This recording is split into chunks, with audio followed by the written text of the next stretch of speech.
இன்றைக்கி நாம் மக்கானா வச்சு ஒரு கிரேவி பண்ண போகிறோங்க. சப்பாத்தி சைட் டிஷ்ஷாக. வாங்க அது எப்படி செய்யலான்னு வீடியோக்குள்ளே போய் பார்க்கலாம். ஒரு பேன் எடுத்துக்கலாங்க. கொஞ்சமாக பட்டர் ஆட் பண்ணிக்கலாம்.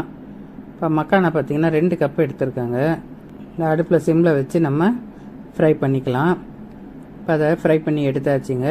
இன்னும் கொஞ்சம் பட்டர் போட்டுக்கலாம். அதே பேனில் கொஞ்சோண்டு சீரகம் போட்டுக்கலாம். ஒரு துண்டு பட்டை, ஒரு ஏலக்காய், 3 லவங்கம் போட்டுக்கலாங்க. சோம்பு ஒரு அரை டீஸ்பூன் ஆட் பண்ணிக்கலாம். அது கிளறிட்டு இப்போ காரத்துக்கு 2 பச்சை மிளகாங்க, கூட ஒரு துண்டு இஞ்சி பொடியாக கட் பண்ணது, ஒரு 5 பல்லு பூண்டு போட்டுக்கலாங்க பொடியாக கட் பண்ணது, ஒரு 7-8 முந்திரி போட்டுக்கலாங்க.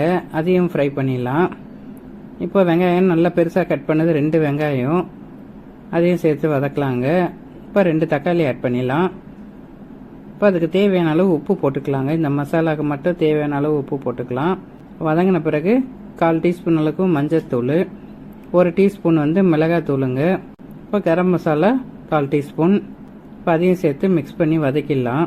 இப்போ அதை ஆற வச்சு ஒரு ஜாரில் போட்டு அரைச்சிடலாங்க. அது ஒரு பக்கம் இருக்கட்டும். இப்போ திரும்ப ஒரு பேன் வச்சுக்கலாம். கொஞ்சமாக பட்டர் போட்டு எண்ணெய் ஊற்றிக்கலாங்க.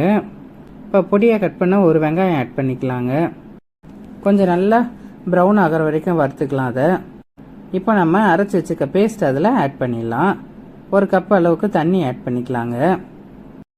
இப்போ அது நல்லா கொதித்து வந்துடுச்சுங்க. இப்போ பச்சை பட்டாணி கொஞ்சமாக போட்டுக்கலாம். வேணுன்றவங்க போட்டுக்கலாங்க, இல்லைனாலும் பரவாயில்ல. இப்போ கிரேவியில் உப்பு கம்மியாக இருக்குது. இப்போ உப்பு கொஞ்சம் ஆட் பண்ணிக்கலாம்.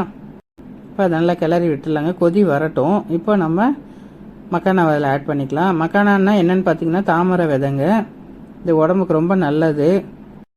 கடைசியாக கொத்தமல்லி தூவி இறக்கிடலாங்க.